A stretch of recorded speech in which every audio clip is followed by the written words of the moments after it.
Hello students, आज हम लोग माइटोकॉन्ड्रिया के बारे में पढ़ेंगे।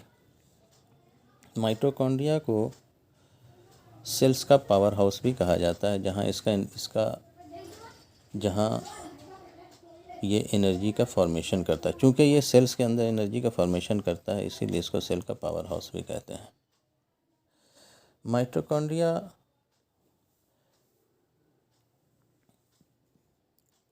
को सबसे पहले कॉलिकर ने देखा था, जो कि उन्होंने उसको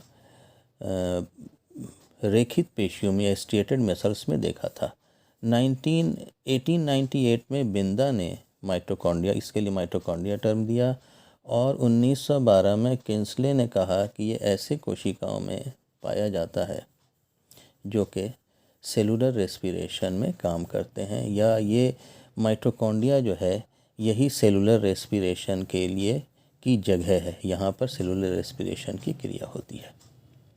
ठीक है, तो इसमें क्या क्या बताया गया। कॉलिकर ने सबसे पहले इसको देखा और बिंदा ने इसका नाम माइटोकॉन्ड्रिया रखा, और किंग्सले ने बताया कि ये यहाँ पर सेलुलर रेस्पिरेशन की क्रिया होती है। नॉर्मली जो माइटोकॉन्ड्रिया का साइज़ होता है वो 3 से 4 माइक्रोन होता है लंबाई में, और चौड़ाई में जो है मोटाई में ये लगभग 0.5 से 1 माइक्रोन तक होता है। ठीक है, माइटोकॉन्ड्रिया जो है प्रोकैरियोटिक सेल्स में नहीं पाया जाता है।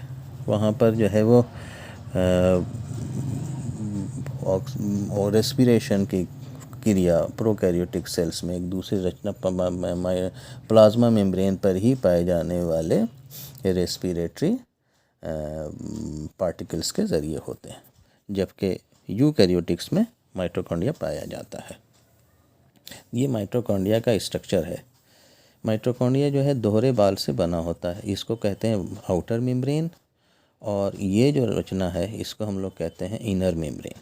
ठीक है, तो ये दोहरे मेम्ब्रेन से बना हुआ है, और इसके भीतर जो पदार्थ होता है उसको हम लोग मैट्रिक्स कहते हैं।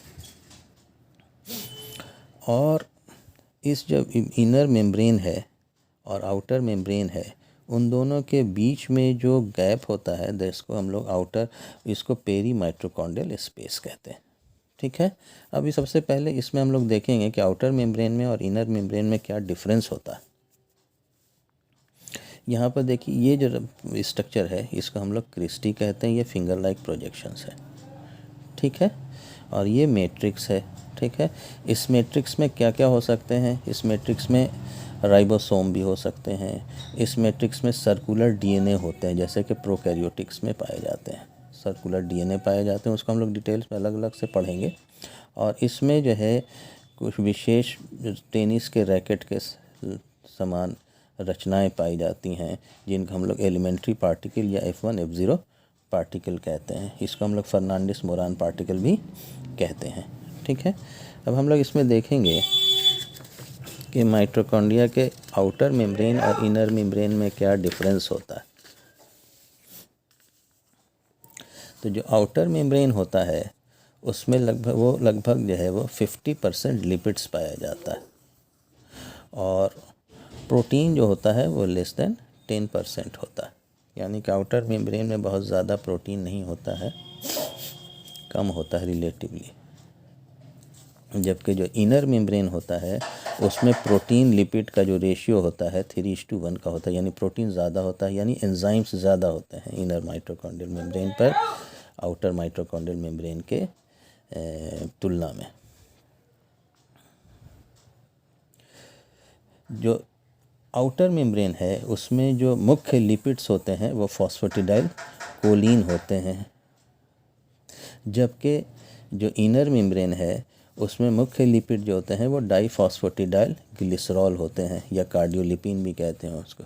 ठीक है, जो आउटर मेम्ब्रेन है उसमें कोलेस्टेरॉल पाया जाता है, जबकि इनर मेम्ब्रेन पर कोलेस्टेरॉल नहीं पाया जाता। ठीक है, माना जाता है कि जो आउटर मेम्ब्रेन है वो बैक्टीरियल सेल्स से उसका फॉर्मेशन हुआ। ठीक है ना, जो बैक्टीरिया के जो इसका जो एवोल्यूशन हुआ है वो बैक्टीरिया के सेल वॉल से हुआ। किससे हुआ है? बैक्टीरिया के सेल वॉल से हुआ है। और जो कि इनर मेम्ब्रेन है ये माना जाता है कि इसका बैक्टीरिया के प्लाज्मा मेम्ब्रेन से हुआ है। हम लोग पढ़ेंगे, आगे पढ़ेंगे हम लोग सिम्बायोटिक ऑरिजिन में। जो सिम्बायोटिक ऑरिजिन है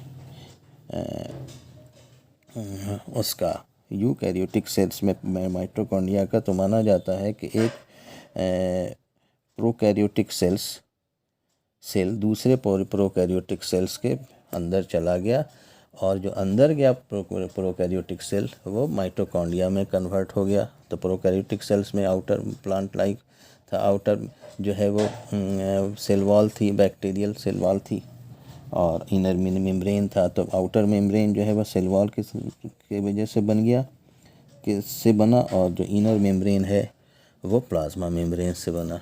ठीक है, इसका सबसे ज़्यादा जो सपोर्ट मिलता है वो इससे मिलता है कि जो आउटर मेम्ब्रेन में है उसमें एक इंटीग्रल प्रोटीन्स पाई जाती है जिसको हम लोग पोरीन कहते हैं। ठीक है, जो कि अलाउ करती है बड़े मॉलिक्यूल्स को, लगभग 5000 डाल्टन के मॉलिक्यूल्स को बाहर से अंदर जाने के लिए, यानी साइटोप्लाज्म से पेरीमाइटोकॉन्ड्रियल स्पेस में जाने में अलाउ करता है।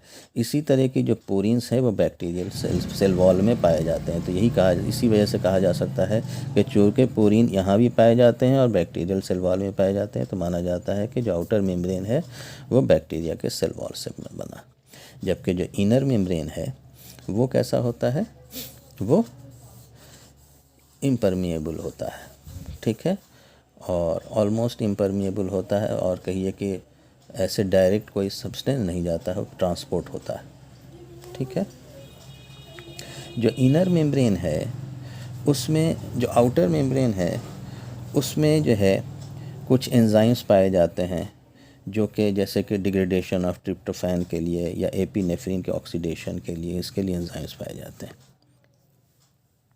जबकि इनर मेम्ब्रेन पर वैसे एंजाइम्स पाए जाते हैं जो एटीपी के सिंथेसिस में मदद करते हैं। ठीक है ना, ये डिफरेंस है दोनों माइटोकॉन्ड्रिया के दोनों मेम्ब्रेन के बीच में। नेक्स्ट क्लास में हम लोग उसकी दूसरी रचनाओं के बारे में पढ़ेंगे।